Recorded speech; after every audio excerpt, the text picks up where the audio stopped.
Rooftop tents are obviously the core of overlanding, and there's a bunch of different sizes and configurations available to fit your vehicle and your budget.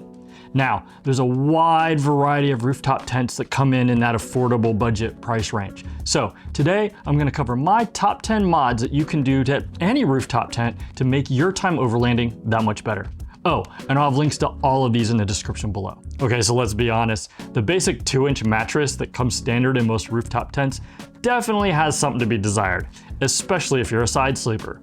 Now, there's a ton of great air mattress options from an ever-broadening range of companies that range in price anywhere from about $150 all the way up to $800. And I know a lot of people who swear by these and say that they're better than their mattress at home. I get it. But I personally opted to go more of a budget route and just bought some 3-inch memory foam for around 80 bucks. I cut it to size and I just leave it in my tent all the time. No need for air pumps or anything else. I just put a sheet over it and we're good to go. And it easily compresses down and the tent has no problem closing. So just about every rooftop tent comes with some form of interior lighting.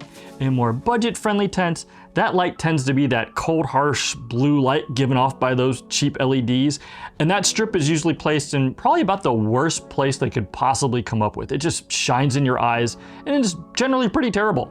I honestly never use mine. So what I opted to do was get some LED string lights. I've used 2 different types. The first one are like those fairy lights, but make sure you get waterproof ones that are enclosed in like a clear plastic tube.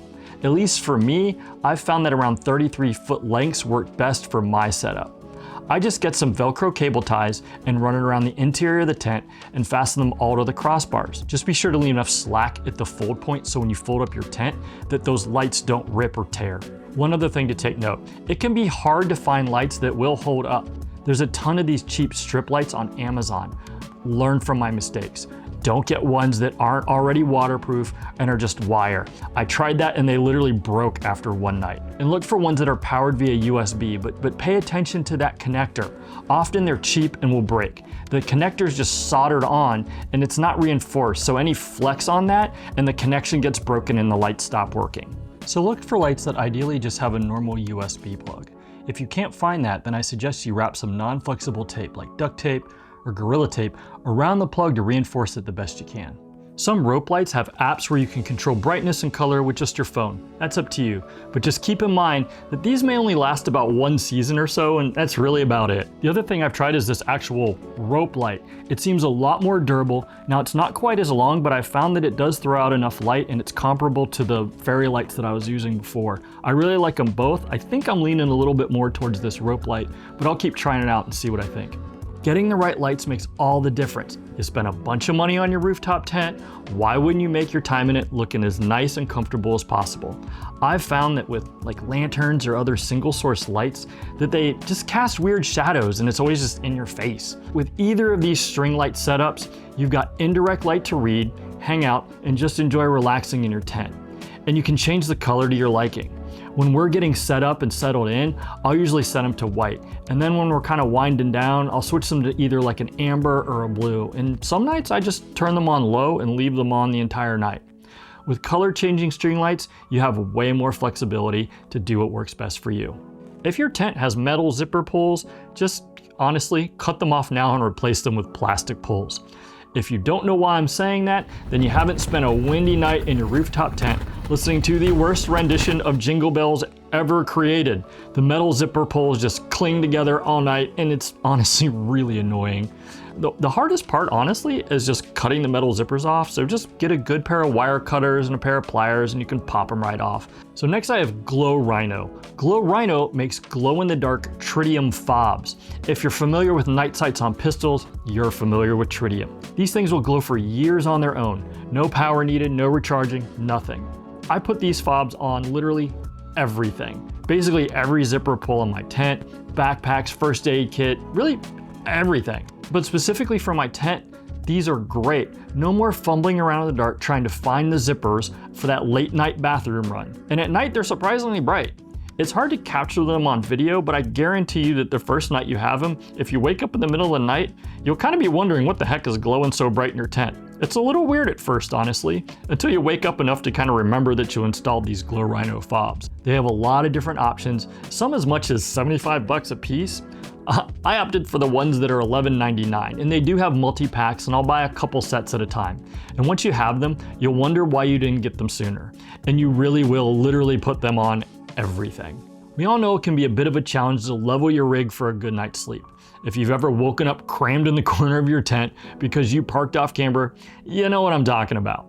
So this next mod is easy, but I've had a number of people kind of side-eye me and not so silently judge me for it.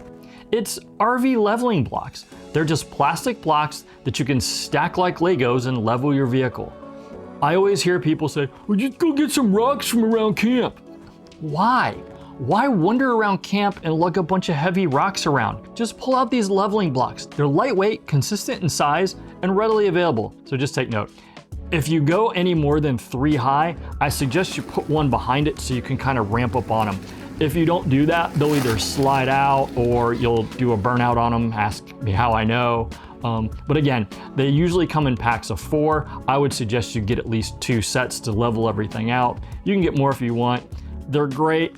You'll need them. Hey, really fast, do me a favor, like, share, and subscribe, blah, blah, blah. I know, but it really does help the channel. Okay, moving on. So this next one is basically free, but it's really important. Depending on your tent setup, you may have run into a situation where one of the rain fly poles just won't fit. They hit the cab of the truck or your awning or just something. And I've fought with this and tried to bend and cut poles and all kinds of silliness until I saw someone just run some paracord. And you've probably already got some spare paracord laying around anyway, right? If you don't, just go get some. You'll use it for more than you think. But for poles that won't fit, just run the paracord and tie it off. I just leave one end tied to the rain fly and tie the other end off wherever it's convenient. When I first saw someone do this, I just shook my head and was like, duh. Sometimes it's crucial to stop and think outside the box. I was locked into making poles work because, well, that's just how you're supposed to do it. And I tried bending poles in some futile attempt at metal modern art and felt really pretty dumb when someone came along with a ridiculously simple and honestly a far better solution. So learn from my mistakes. Just think outside the box a little bit and do what's gonna be the easiest. So following that same train of thought that simple is often better, let's talk running power into your rooftop tent. Some higher end tents come with a power block permanently mounted with USB and cigarette lighter ports inside the tent. And I considered making my own and running power cables with Anderson connectors from the cab where I have my battery pack. And honestly, it started to turn into a whole lot of work for not much payoff. And keep in mind that 2 newer mobile phones with fast charge capability pull a lot of wattage. I did the math, and to my surprise, I didn't have a single port on my EcoFlow battery pack that could handle the amp draw of 2 phones and some LED lights. So you really have 2 options here. One, you can just make a simple cable bundle of USB cords and wrap them in some cable wrap.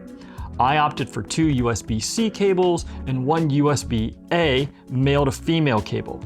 That way I can plug the 2 USB-C cables into the fast charge ports on my EcoFlow Delta 2 battery pack and the other one into a standard USB port to power the tent lights. I just plug all 3 in, run the cable up to my tent, and close the door on the cable bundle, and I'm done. The other option, which we did for years, is to get a secondary small battery pack and just put it up in the tent. I'd suggest getting anyone from anywhere from 250 to 300 watt hours. Something small and light that you can put up in the tent and just plug everything in. Check out like the EcoFlow Trail 200 or the 300 series, Anker Solix C300, Jackery has the Explorer 240D, and Blue Yeti has their hands-free one. They cost anywhere from about $150 to $250 depending on battery capacity and current sales. And sure, you could get like the handheld battery packs that you use for phones, and I found that they just don't last quite long enough, and I always honestly forget to recharge them during the day. That's just me. The 250 to 300 watt hour units will easily last all weekend, and you'll find you'll use them for a lot of other things outside of camping and overlanding. I use mine to charge laptops while I'm at home on the back porch, or just for day trips. Once you have one, you'll be surprised how often you pull that thing out, both for camping and at home. So let's be honest, overlanding is all about bougie camping and exploring the backcountry.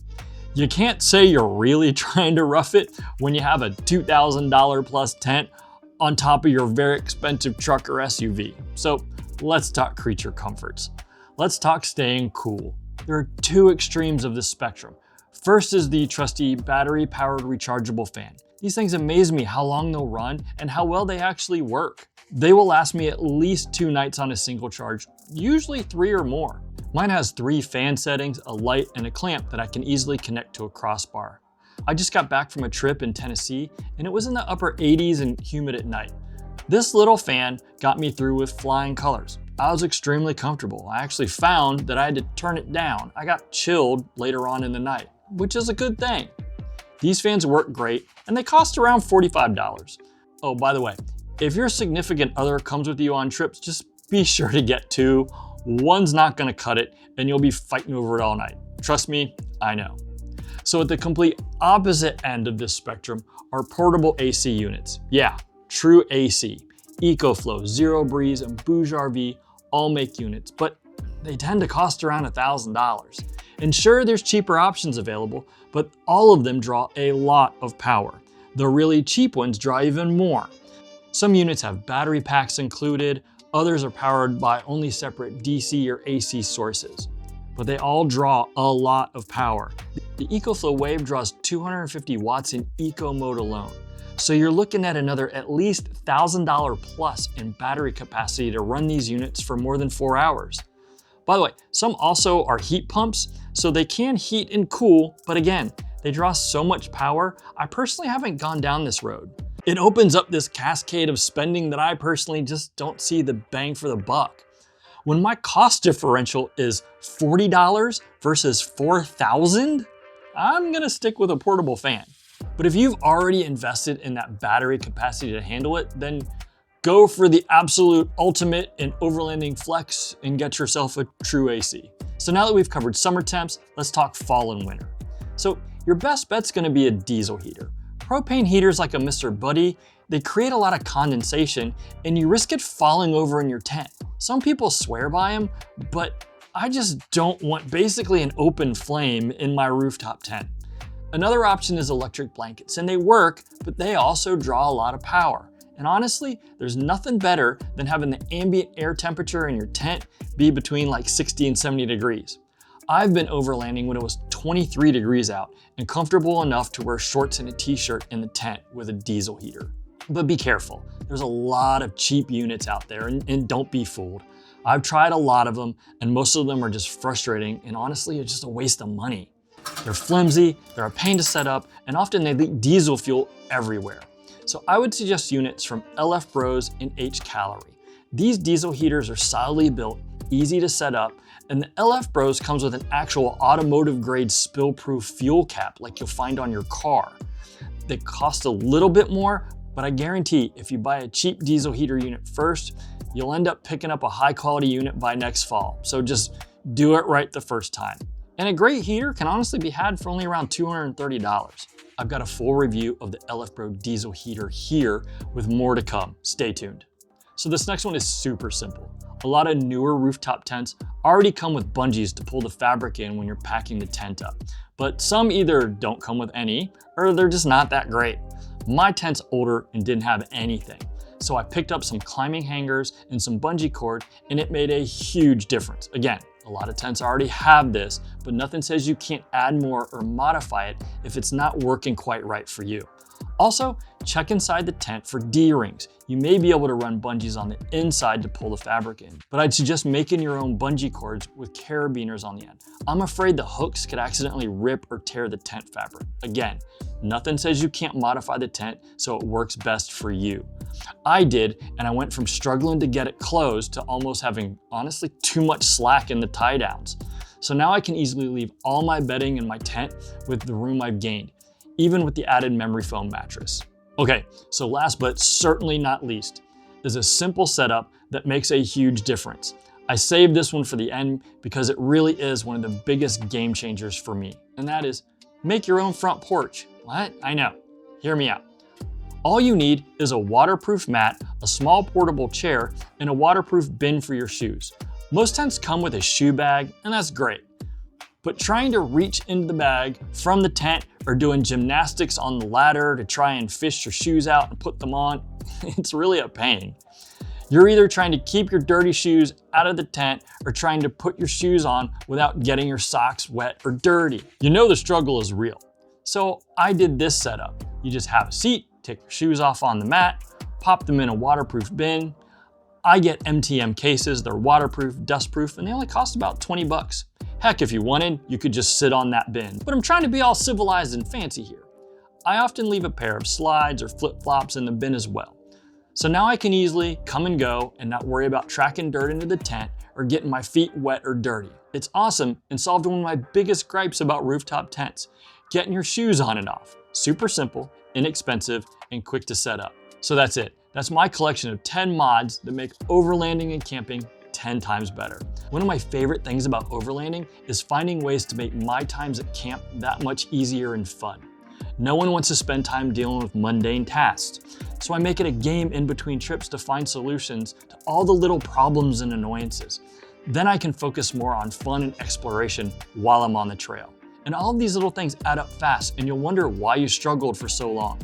If you've got any other mods or hacks that you've done to your rooftop tent, let me know down in the comments. I'm always up for trying new things. So until next time, we'll see you over the ridge.